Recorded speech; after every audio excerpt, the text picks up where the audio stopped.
हमारा टॉपिक ये है माइक्रोसॉफ्ट जो कि अमेरिकन कंपनी है वो इंडिया में इन्वेस्टमेंट करने जा रही है। 15,000 करोड़ की इन्वेस्टमेंट हो रही है इंडिया में, ताकि इंडिया के शहर हैदराबाद में डाटा सेंटर ओपन। आलमी टेक्नोलॉजी कंपनियों के जो भारतीय चीफ एग्जीक्यूटिव्स या तो रह चुके हैं या मौजूदा इस वक्त हैं, जरा उन पे नजर दौड़ाते हैं क्योंकि ये कोई कोइंसिडेंस नहीं है। डेफिनेटली बड़ा सिस्टमैटिक तरीके से ये जो पूरी इस वक्त सूरत हाल है उसके पीछे कुछ ना कुछ किसी ने कुछ सोचा है और तब ये आज भारतीय जो है दुनिया भर में हर तरफ मुख्तलिफ जो टेक कंपनीज हैं या मुख्तलिफ जो प्लेटफॉर्म्स हैं उनमें गिला करते हैं। हर चीज इंडिया में हो रही है। जो बड़ी टेक कंपनीज हैं वो अपना दफ्तर जाके पहले खोलती हैं इंडिया में। पाकिस्तान के पास वो कंपनियां है ही नहीं, वो दफातर है ही नहीं, वो सहूलतें, वो ई कॉमर्स के बड़े बड़े जॉइंट्स है ही नहीं। आप पेपैल को देख लें, आप यूट्यूब के दफातर देख लें, गूगल, फेसबुक, सब कुछ इंडिया में है। हमारे पास कुछ भी नहीं है। अगर आप उनके ऑटो सेक्टर को भी देख लें तो शायद हमसे वो बहुत ज़्यादा है। आईटी सेक्टर तो एक तरफ, उनका हर दूसरा टेक्सटाइल सेक्टर देख लें, ऑटो सेक्टर देख लें, हमसे बहुत बड़े लेवल पे वो वहाँ पे काम कर रहे हैं। तो हर कंपनी का चूंकि अपना बेनिफिट है, बेनिफिशरी वो जगह ढूंढते हैं जहाँ से उनको प्रॉफिट मार्जिन भी उस हिसाब से आ रहा हो। तो यही एक वजह कि इंडिया एक उनके लिए एक ग्लोबल विलेज की सी वो समझ लें कि वो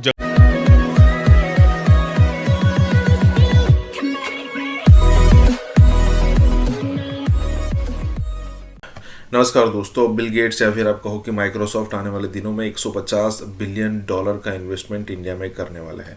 हम सबको पता है, अब ये कोई बड़ी बात नहीं। मान लीजिए कोई किसी के पास अगर $1 ट्रिलियन भी और अगर वो भी इन्वेस्टमेंट करना चाहेगा तो हमें सरप्राइज़ नहीं होना चाहिए, क्योंकि हम सबको पता है कि इंडिया जो है वो सबसे ज़्यादा रिटर्न देने वाला कंट्री है। अगर आज कोई अच्छा पैसा लगाता है तो उसकी गारंटी है कि उसको मुनाफा ज़्यादा मिलेगा इंडिया से।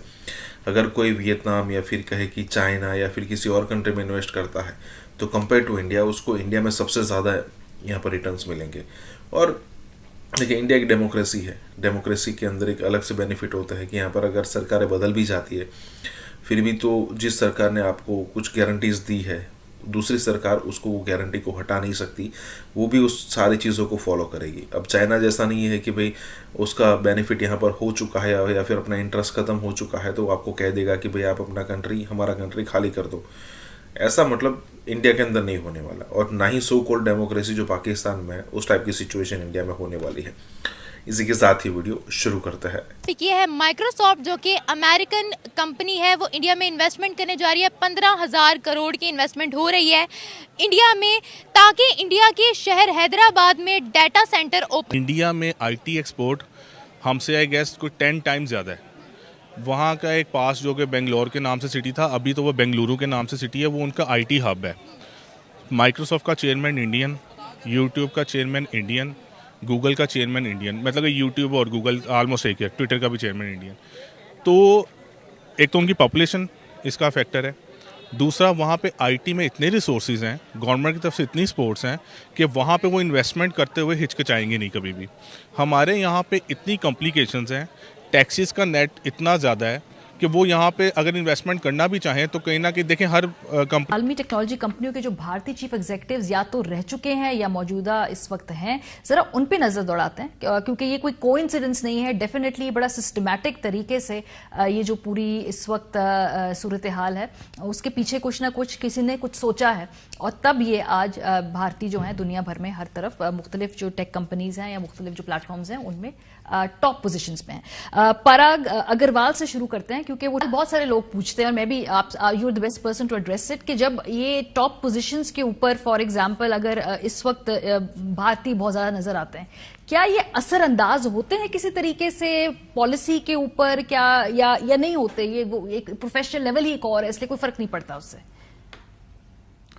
देखें जी, जहां भी ह्यूमन एलिमेंट आएगा वहां ह्यूमन सेंटिमेंट आएगा और वहां ह्यूमन इन्फ्लुएंस आएगा, चाहे वो बहुत एक्सप्लिसिट हो या इम्प्लिसिट हो, ऑफ कोर्स अफेक्ट करता है और बिल्कुल जरूर आता है। तो इंडिया में स्पेशल टेक्नोलॉजी जोन्स इंडिया ने बनाई हैं, बांग्लादेश पिछले 2-3 साल से बना रहा है। उन जोन्स में तमाम इनकम एग्जेम्प्ट होती है, ना सिर्फ बल्कि और बेनिफिट्स लाइक बिजली सस्ती और सस्ती जमीन कंपनीज को दे दी जाती है ताकि वो लीज के ऊपर अपनी बिल्डिंग्स बनाए, किस्तों में जमीन दे दी जाती है। बिजली सस्ती के अलावा वहाँ पे ड्यूटी फ्री इंपोर्ट्स अलाउ की जाती हैं कंपनीज को, जबकि हमारे मुल्क में सिर्फ एक बेनिफिट मौजूद था जिसकी वजह से कंपनीज जो हैं वो ज़्यादातर अपने बलबूते पे समझ लें कि बगैर किसी पॉलिसी के ग्रो हुई हैं।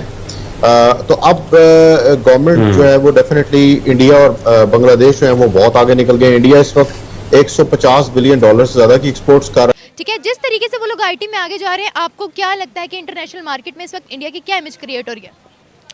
इंडिया की इमेज अब से नहीं, कुछ 5, 6, 7, 8 साल हो गए हैं कि इंडिया की इमेज काफ़ी अच्छी है।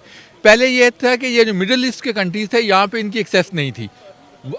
अमेरिका में और यहाँ तक कि यूके, ग्रेट ब्रिटेन में भी ये पहुँच गए थे, मगर ये जो मिडिल ईस्ट के कंट्रीज़ है, यहाँ पे एक्सेस नहीं थी।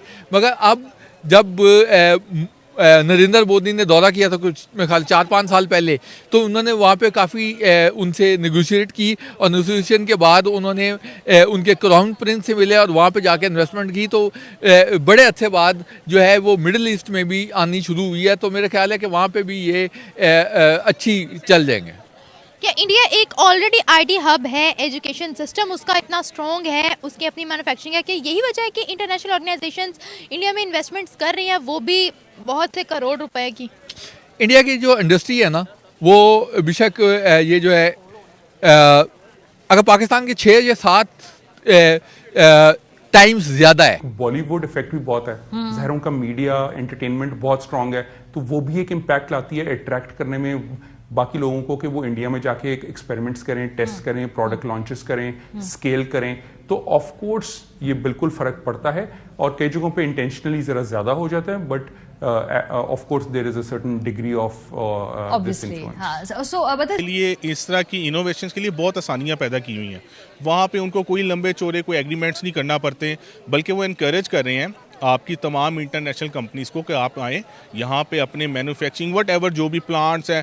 अगर आप उनके ऑटो सेक्टर को भी देख लें तो शायद हमसे वो बहुत ज़्यादा है। आईटी सेक्टर तो एक तरफ, उनका हर दूसरा टेक्सटाइल सेक्टर देख लें, ऑटो सेक्टर देख लें, हमसे बहुत बड़े लेवल पे वो वहाँ पे काम कर रहे हैं। तो हर कंपनी का चूंकि अपना बेनिफिट है, बेनिफिशरी वो जगह ढूंढते हैं जहाँ से उनको प्रॉफिट मार्जिन भी उस हिसाब से आ रहा हो। तो यही एक वजह कि इंडिया एक उनके लिए एक ग्लोबल विलेज की सी वो समझे वो जगह बन चुकी हुई है। सर, इंडिया का आईटी सेक्टर बहुत आगे जा रहा है, एजुकेशन बहुत आगे जा रही है, और जिस हिसाब से उनके मुल्क में इन्वेस्टमेंट्स हो रही हैं, कोलैबोरेशन हो रही है डिफरेंट ममालिक के साथ, इसके बाद उनका क्या इंटरनेशनल मार्केट में इमेज क्रिएट हो रहा है? मेरे ख्याल में उनका ऑलरेडी इमेज क्रिएट हो चुका है।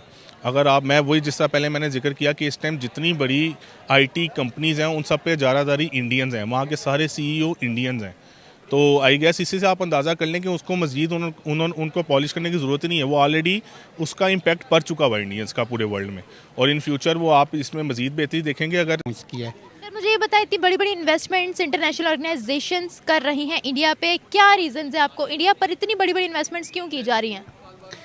ये लगता है कि इंडिया में वो क्योंकि अपॉर्चुनिटीज़, मतलब पाकिस्तान पहले भी इतने अच्छी फाइनेंशियल कंडीशन में नहीं था, कोविड की वजह से और पीछे चला गया। इंडिया की इकोनॉमी स्ट्रांग है एज़ कम्पेयर टू पाकिस्तान, और वैसे भी वो बड़ा कंट्री है एज़ कम्पेयर टू पाकिस्तान। उधर मतलब अच्छी कंपनीज, जॉब अपॉर्चुनिटीज़ भी ज़्यादा हैं। तो इंडिया जिस हिसाब की क्रिएशन की बात की जाए तो ज़रूरत नहीं है, क्योंकि वो इतनी बड़ी मार्केट है ना। कोई भी बंदा अगर बिज़नेस स्टार्ट करने का सोचेगा या उसको इन्हांस या डेवलप करना चाहता है, तो वो सबसे पहले उसका यही आइडिया होगा कि मैं इंडिया की या तो मार्केट को अपने कंट्री में ले आऊँ या वहाँ जाके इन्वेस्टमेंट कर दूँ।